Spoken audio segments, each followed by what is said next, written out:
Hello दोस्तों, बिहार शिक्षक भर्ती वाले हो जाइए तैयार। एक बार फिर से लेके आ गए हैं मॉडर्न हिस्ट्री का प्रश्नों का सेशन। तो चलिए स्टार्ट करेंगे आज का पहला प्रश्न। 1806 ईस्वी में किस स्थान पर ब्रिटिश सेना के भारतीय सैनिकों द्वारा विद्रोह किया गया था, ये हमसे पूछा जा रहा है।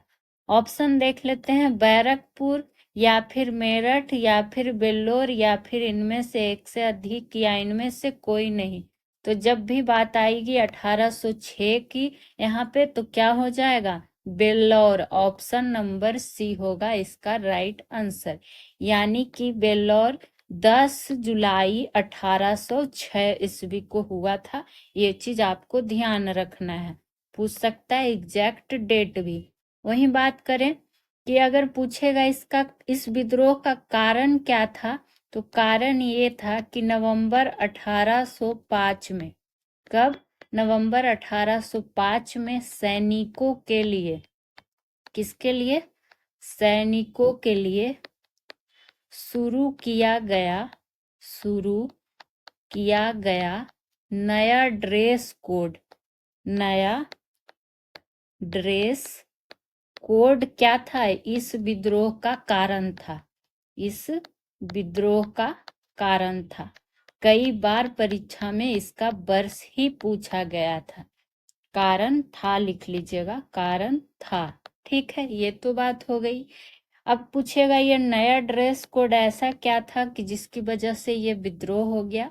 तो मतलब नया ड्रेस कोड के तहत था कि तिलक लगाने या फिर दाढ़ी रखने पर क्या था? रोक लगा दिया गया था। इसलिए ये विद्रोह का क्या हुआ? भारतीय सैनिकों के धार्मिक भावना को आहत किया था इस नया ड्रेस कोड ने, तब जाके इस विद्रोह का रूप धारण कर लिया। ठीक है, वही बात करेंगे और क्या पूछ सकता है। तो इस विद्रोह में शामिल जो अनेक सैनिक थे उनको क्या कर दिया गया था? फांसी दे दिया गया था, और अनेक को गोली से भी उड़ा दिया गया था। बस जानकारी के लिए ध्यान रखिएगा कि गोली से उड़ा दिया गया था। हालांकि अगर पूछे कि यह जो विद्रोह था, इस तरह से पॉइंट वाइज आप लिख सकते हैं कि यह विद्रोह, यानी कि जो बेल्लौर का विद्रोह 1806 में हुआ था, यह विद्रोह ईस्ट इंडिया कंपनी के खिलाफ, ईस्ट इंडिया कंपनी के खिलाफ भारतीय सैनिकों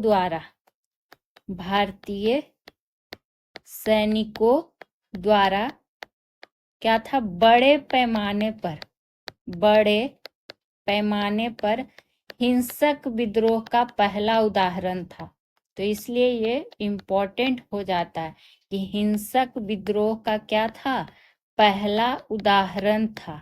शुरुआत क्यों हुआ, कारण क्या था, कब से शुरुआत हुआ, एग्जैक्ट डेट क्या हुआ, किसके द्वारा शुरू किया गया, सारी जानकारी आपको इसमें दे दी गई।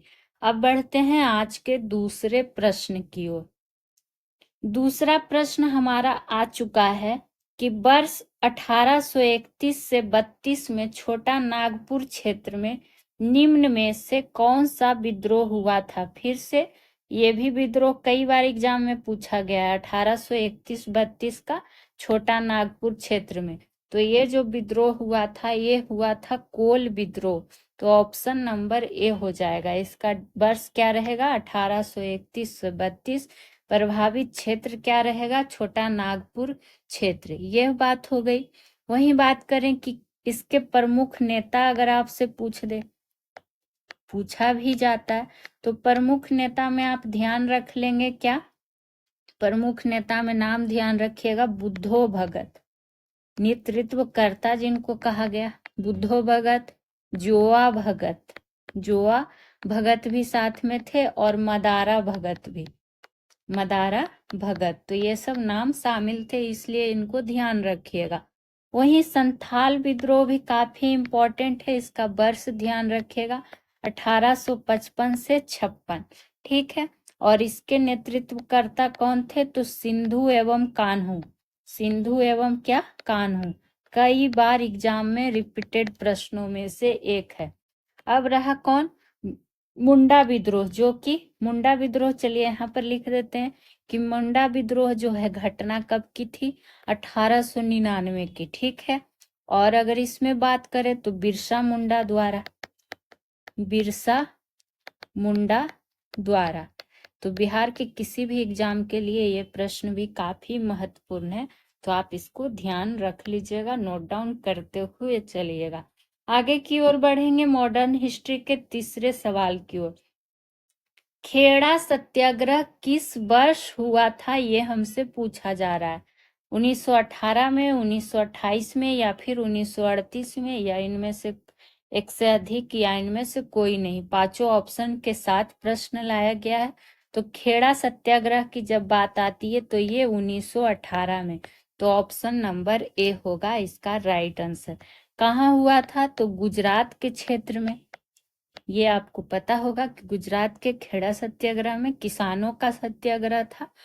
किनके द्वारा नेतृत्वकर्ता किया गया था, तो नेतृत्वकर्ता की अगर बात करें तो महात्मा गांधी जी के द्वारा, महात्मा गांधी जी के द्वारा, ये आपको ध्यान होना चाहिए।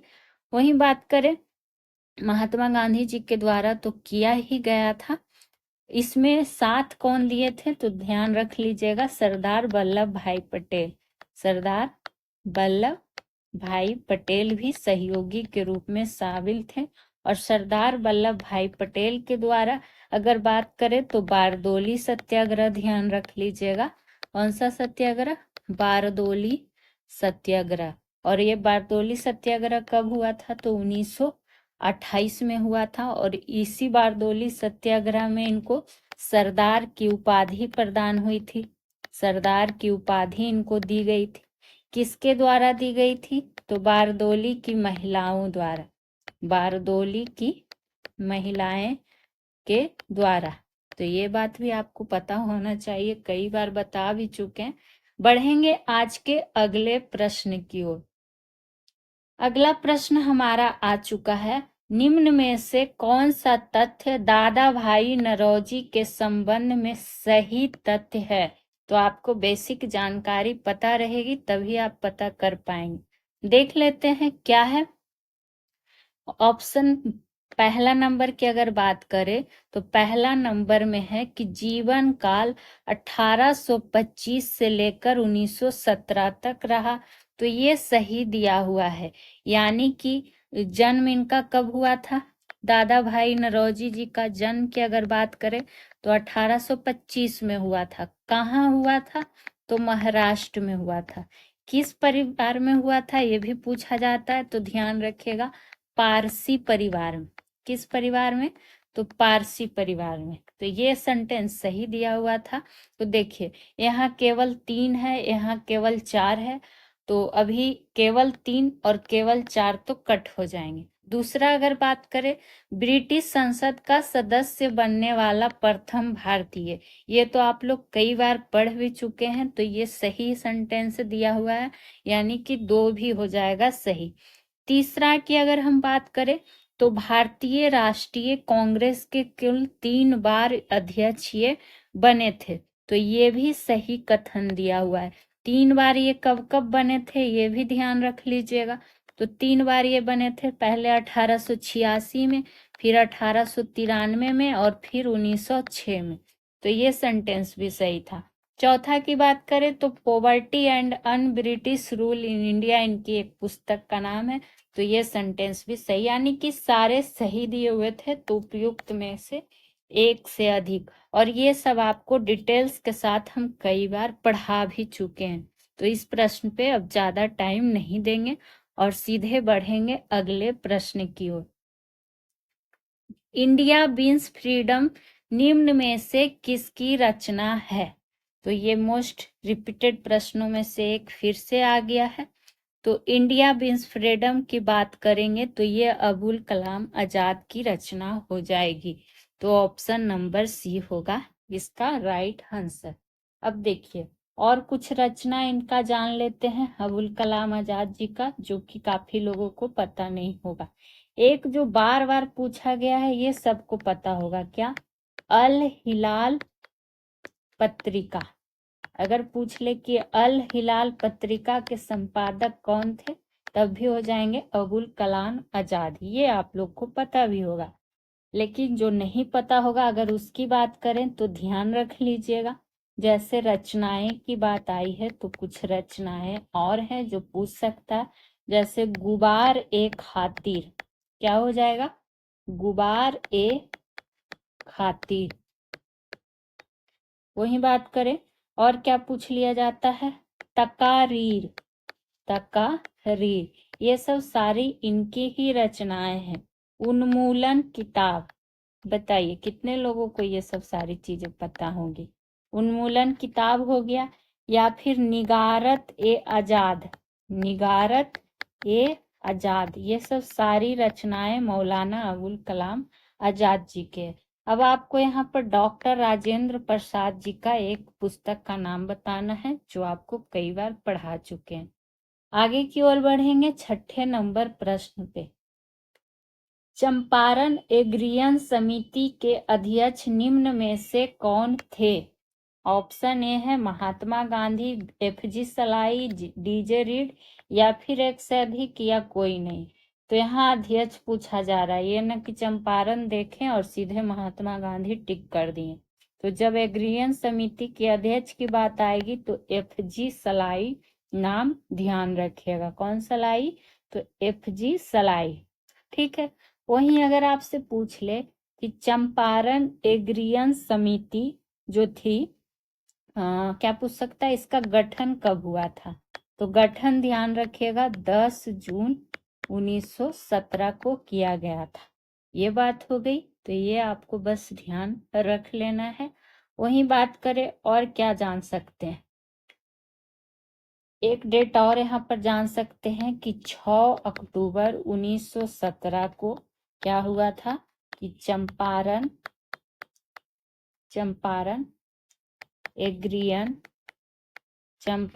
एग्रियन समिति ने अपना जो रिपोर्ट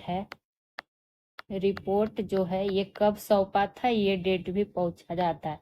लेफ्टिनेंट गवर्नर को सौंपा था, इतना डेट को 6 अक्टूबर 1917 को सौंपा था। तो ये आप ध्यान रखिएगा। वहीं आपको अच्छे से पता है कि अगर पूछेगा कि चंपारण आने के लिए आमंत्रण किसने किया था महात्मा गांधी जी को, ये प्रश्न काफी हाईलाइटेड है। तो ये आपको पता होगा कौन? राजकुमार शुक्ल जी, राजकुमार शुक्ल जी। ठीक है, चलिए आगे की ओर बढ़ते हैं, अगला प्रश्न देख लेते हैं। 1857 की क्रांति के पहले निम्न में से कौन युद्ध हुए थे?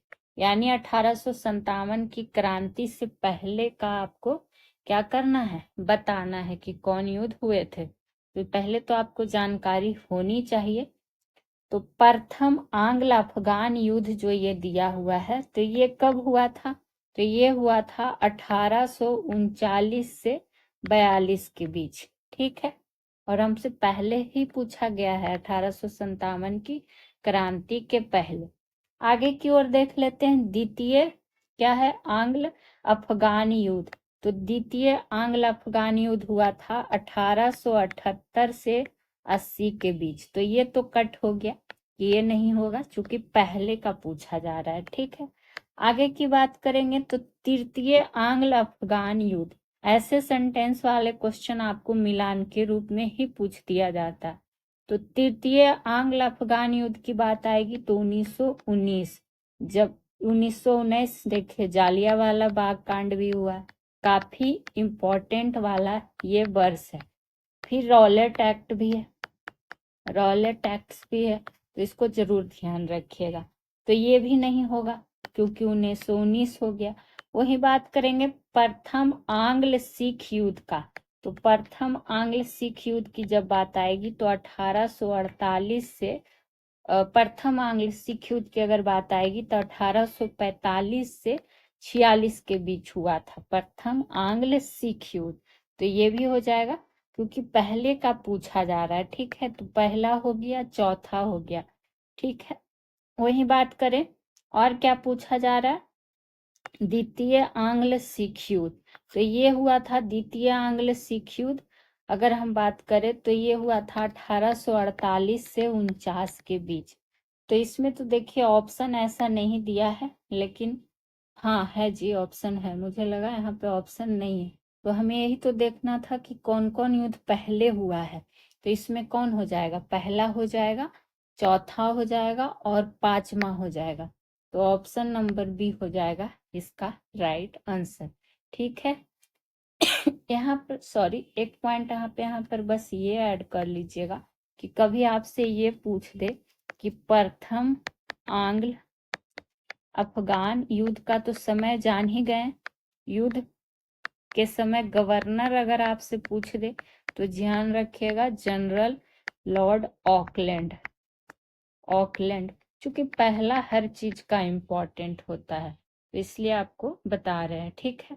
हालांकि अगर इसका समापन की बात कर ले, प्रथम आंग्ल युद्ध समापन की बात कर ले, तो लॉर्ड एलनबरो के द्वारा किया गया था। किसके द्वारा, लॉर्ड एलन ब्रो के द्वारा। तो ये भी पॉइंट क्लियर रखिएगा। चलिए बढ़ेंगे अगले प्रश्न पे, और इम्पोर्टेंट प्रश्नों में से एक था, हर प्रश्न ही इम्पोर्टेंट है। जयप्रकाश नारायण द्वारा क्रांतिकारी संगठन आजाद दस्ता का गठन कब और कहाँ किया गया था। तो देख लेते हैं कब किया गया था, ये आपको अच्छे से पता होगा। क्या, आजाद दस्ता का गठन जो हुआ था भारत छोड़ो आंदोलन के दौरान हुआ था। तो कहाँ है भारत छोड़ो आंदोलन, नेपाल के जंगल में। तो ऑप्शन नंबर सी हो जाएगा इसका राइट आंसर, ठीक है। वहीं और ये भी पूछ लेता है कि 9 नवंबर 1942 को किस जेल से फरार हुए थे जयप्रकाश नारायण। काफी बार पूछा हुआ प्रश्न है, तो ध्यान रखिएगा हजारीबाग जेल से। कौन जेल से, हजारीबाग जेल से, ठीक है। ये बात हो गई। वही बात करें जयप्रकाश नारायण का, तो संपूर्ण क्रांति का आह्वान भी किसने किया था, संपूर्ण क्रांति का नारा किसने दिया था, ये भी पूछ लिया जाता है। तो जयप्रकाश नारायण जी के द्वारा ही दिया गया था। और इनको क्या कहा जाता है, तो इनको लोकनायक भी कहा जाता है। क्या कहा जाता है, लोकनायक भी कहा जाता है। तो ये सब छोटा छोटा पॉइंट है, लेकिन आपको ध्यान में रख लेना है। चलिए आगे की ओर बढ़ते हैं 9वें नंबर प्रश्न पे। और जो भी मॉडर्न हिस्ट्री बिहार शिक्षक संबंधी कराए जा रहे हैं, सारे सेशन आप लोग देखा कीजिए। गांधी जी द्वारा किस वर्ष ब्रिटिश सरकार के सामने 11 सूत्रीय मांग प्रस्तुत किया गया था। तो 11 सूत्रीय मांग की जब बात आई है, देख लेते हैं 1920 में, 1930 में या 1940 में, या इनमें से एक से अधिक या कोई नहीं। तो ये जो 11 सूत्रीय मांग हुई थी 1930 में, ठीक है। तो ये पहला पॉइंट क्लियर रखना है आपको। और गांधी जी ने 1930 में, यहाँ पर इस तरह से लिख सकते हैं कि गांधी जी ने 1930 में यंग इंडिया के लेख में, पूछ सकता है कि किस में, तो यंग इंडिया के लेख में 11 सूत्रीय मांग क्या क्या था, रखा था। और इन्हें मानने के लिए सरकार को 31 जनवरी 1930 तक का समय दिया था। तो हर पॉइंट आपको ध्यान रखना चाहिए, इम्पोर्टेंट है, पता नहीं क्या पूछ दे, ठीक है। वही बात करें कि इरविन ने क्या किया था कि गांधी जी के 11 सूत्रीय मांग पर ध्यान नहीं दिया, और इसी के कारण सविनय अवज्ञा आंदोलन का शुरुआत हो गया था। सविनय अवज्ञा आंदोलन का क्या हो गया था, शुरुआत हो गया था 1930-31 के टाइम में ही, तो इसलिए। और 12 मार्च 1930 को, कब, तो 12 मार्च 1930 को क्या किए थे गांधी जी अपने कितने अनुयायियों के साथ, तो 78 अनुयायियों के साथ। हालांकि गांधी जी के टॉपिक में आपको ये सब फुल डिटेल्स के साथ बता चुके हैं। 78 अनुयायी के साथ इन्होंने क्या किया था, दांडी यात्रा शुरू कर दिया था। कहाँ से? तो साबरमती आश्रम से। देख लीजिए एक प्रश्न में कितने सारे प्रश्न और छुपे हुए हैं, आश्रम से। ठीक है, तो ये सब आपको पता भी होगा। और कितने दिन दांडी यात्रा? तो 24 दिन, ये भी ध्यान रख लेना। चलिए आ जाएंगे अगले प्रश्न की ओर।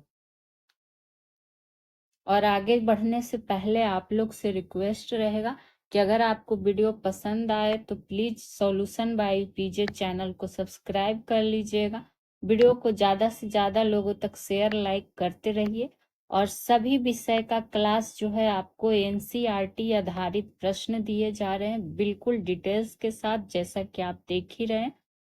वही महा मैराथन क्लासेस भी आपको दी जा रही है, जिसमें कि आपको पॉलिटी, हिस्ट्री, साइंस, मैरा और क्या कहता है ज्योग्राफी, सारे मैराथन 3 घंटे लगातार कराए गए हैं डिटेल्स के साथ।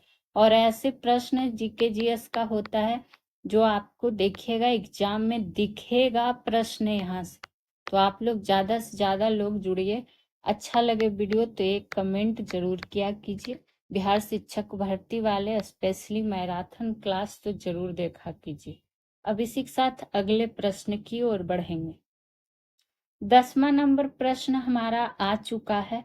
खुदाई खिदमतकार संगठन के संस्थापक निम्न में से कौन थे? ऑप्शन ए है मौलाना अबुल कलाम आजाद, खान अब्दुल गफ्फार खान, सैयद अहमद खां, या इनमें से अधिक, या ये कोई नहीं। तो ये कौन हो जाएंगे? खान अब्दुल गफ्फार खान। समझिए एक तरह से आपका ये बेसिक रूप से रिवीजन ही कराया जा रहा है। आपको कई बार ये सब डिटेल्स के साथ पढ़ा चुके हैं। वहीं खुदाई खदमतकार संगठन की स्थापना जो है कब हुई थी? तो 1929 में। ये बात ध्यान रखिएगा। और क्या जान सकते हैं? खान अब्दुल गफ्फार खान की जब बात आती है तो इनको सीमांत गांधी के नाम से जाना जाता है। किस गांधी के नाम से? तो सीमांत गांधी। और भी नाम से जाना जाता है, जैसे सीमांत गांधी या फ्रंटियर गांधी भी रहेगा। कौन गांधी? तो फ्रंटियर गांधी। या फिर इनको और क्या कहा जाता है? तो इनको बादशाह खान के नाम से भी जाना जाता है। बादशाह खान के नाम से जाना जाता है। एक पॉइंट इनमें आप ये ऐड कर लीजिएगा कि भारत रत्न से सम्मानित होने वाले। किससे?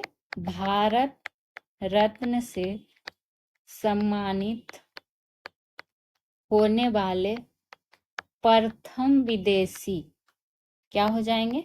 प्रथम विदेशी नागरिक कौन थे? तो अब्दुल गफ्फार खां थे। ये एक पॉइंट भी इसमें ऐड ऑन कर लीजिएगा। ठीक है, चलिए आगे की ओर बढ़ते हैं अगले प्रश्न पे। क्रांतिकारी संगठन मित्र मेला की स्थापना किस वर्ष की गई थी? 1858 में, 1899 में, 1914 में, या फिर एक से अधिक, या कोई नहीं। तो जब क्रांतिकारी संगठन मित्र मेला की बात आएगी तो 1899 में। और 1899 से ही अभी हम लोग क्या जाने थे कि मुंडा विद्रोह हुआ था। कौन विद्रोह? मुंडा विद्रोह। किसके द्वारा? तो बिरसा मुंडा जी के द्वारा नेतृत्व करता किया गया था। ये भी हम लोग जाने थे। और 1899 के ही क्रांतिकारी संगठन मित्र मेला की स्थापना हुई थी। ठीक है, वही बात करें कि ये स्थापना जो 1899 में हुई, क्रांतिकारी संगठन मित्र मेला। ठीक है, इसका संस्थापक तो पूछ सकता है, या फिर इसके स्थापना किसने किया था? तो ध्यान रखिएगा दामोदर सावरकर जी ने। हाँ, दामोदर बीडी सावरकर कहीं पे लिखा रहेगा, या दामोदर सावरकर जी, नाम ध्यान रखिएगा। इन्होंने ही क्या किया था? स्थापना किया था। ठीक है, और क्या ध्यान रख सकते हैं? हाँ, विनायक दामोदर सावरकर, पूरा नाम इनका क्या था? विनायक दामोदर सावरकर। तो ये आप ध्यान रखिएगा। ठीक है, वहीं अभिनव भारत भी इन्हीं से जुड़ा हुआ है। अभिनव भारत जो कि पश्चिम भारत का सबसे महत्वपूर्ण क्रांतिकारी संगठन था। समझिए, इसी से संबंधित है, तो इसमें ज्यादा दिमाग आपको लगाना नहीं है। यानी कि कहने का मतलब मेरा ये हो गया कि जो ये अभिनव भारत जो नाम है, ये मित्र मेला संगठन का ही नाम बदल कर दिया गया था।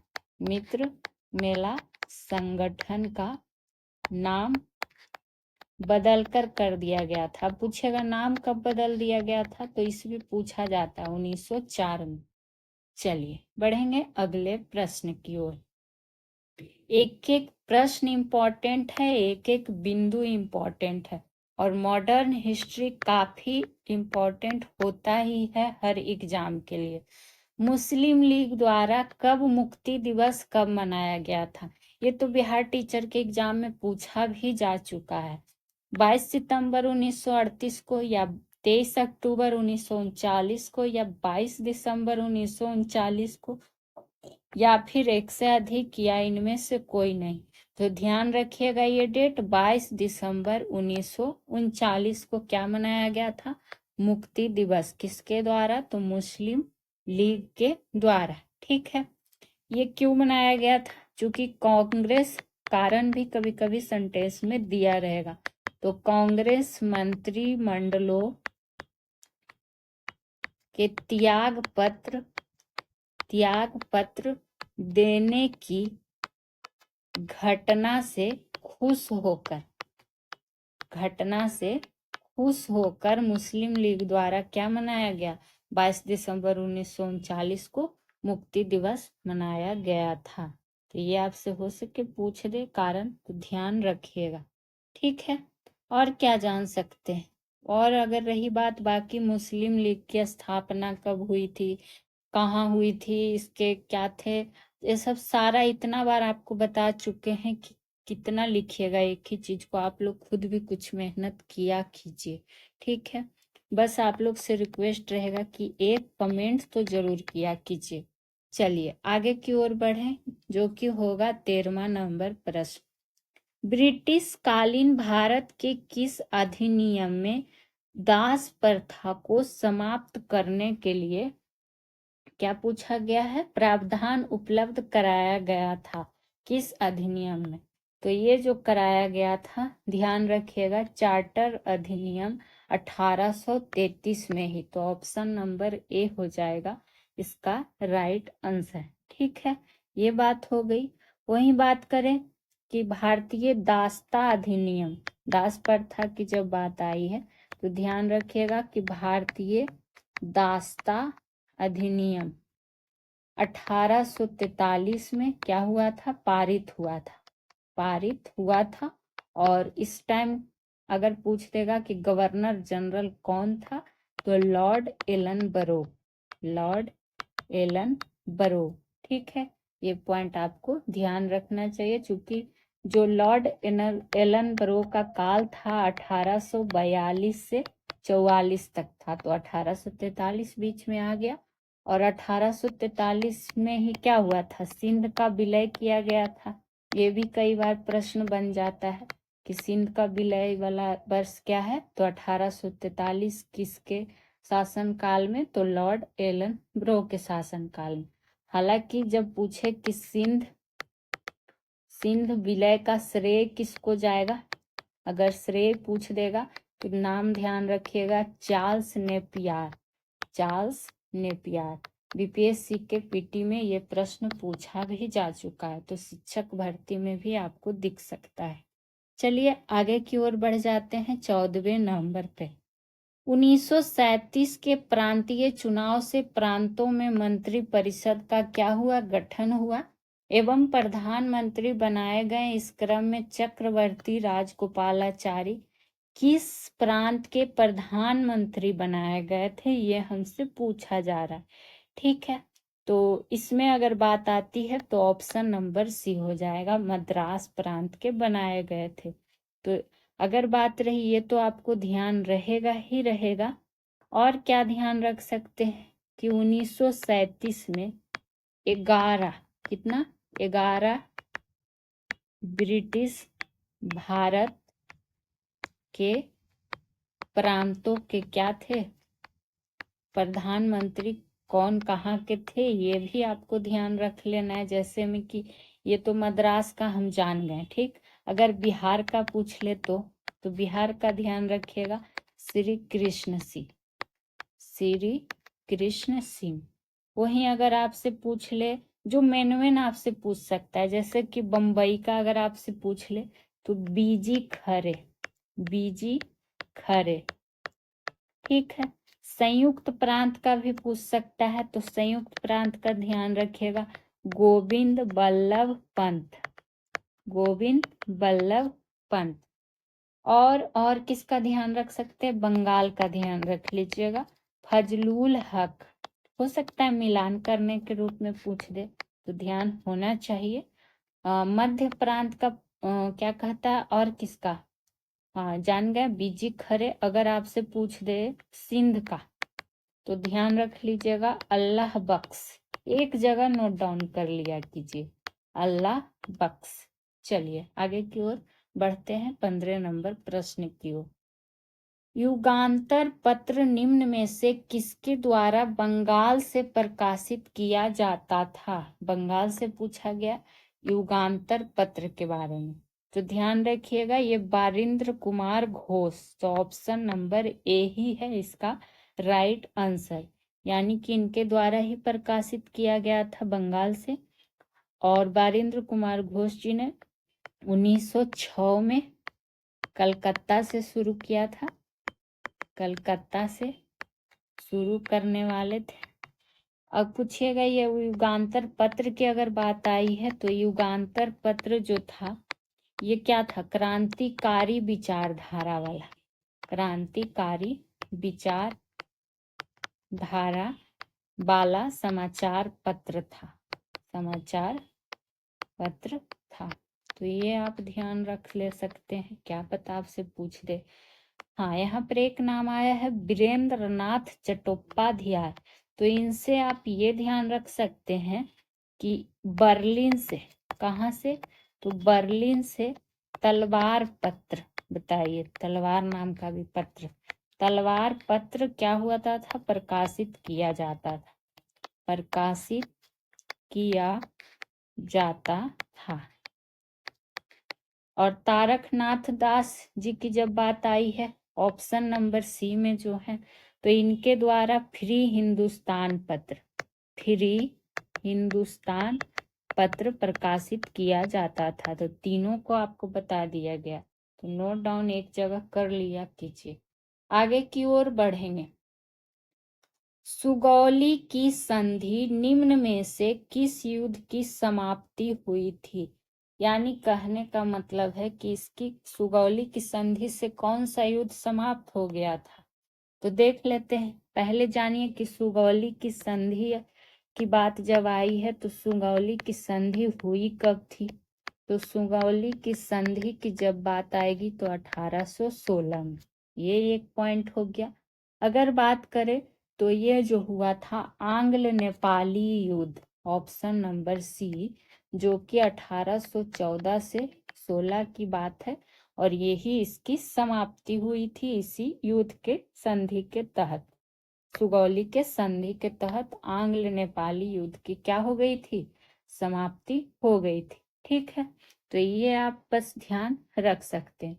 हालांकि आपसे ये पूछ लिया जाता है कि 1816 में जो सुगौली की संधि हुई थी, सुगौली की संधि की जब बात आती है तो इस संधि पर नेपाल के ओर से, किस ओर से, नेपाल के ओर से, नेपाल के ओर से राजगुरु गजराज मिश्र, नाम ध्यान रखिएगा, राजगुरु गजराज मिश्र ने क्या किया था, हस्ताक्षर किया था। और अगर ये नेपाल की ओर से, और अगर अंग्रेज की ओर से पूछेगा तो कि अंग्रेज की ओर से किसने हस्ताक्षर किया था, तो कर्नल पेरिस ब्रेडसा ने। तो कभी कभी आपसे यही सब पूछ लिया जाता है। इस संधि के द्वारा नेपाल का बहुत बड़ा भूभाग क्या किया था, अंग्रेज छीन लिया था। आगे की ओर बढ़ेंगे 17 नंबर प्रश्न पे। धर्म सभा कलकत्ता के संस्थापक निम्न में से कौन थे? तो ये थे कौन? राधा कांत देव जी। तो ऑप्शन नंबर सी होगा इसका राइट आंसर। 1830 में क्या हुआ था? इसका स्थापना हुआ था धर्म सभा का कलकत्ता में। ये चीज आपको ध्यान रखिएगा। वहीं बात करें कि केशव चंद्र सेन जी की जब बात आती है तो आप ये ध्यान रखेंगे कि 1866 में कलकत्ता में भारतीय ब्रह्म समाज, कौन समाज? भारतीय ब्रह्म समाज नामक संस्था क्या था? इन्होंने स्थापित किया था। तो ये पॉइंट भी आप ध्यान रख लीजिएगा।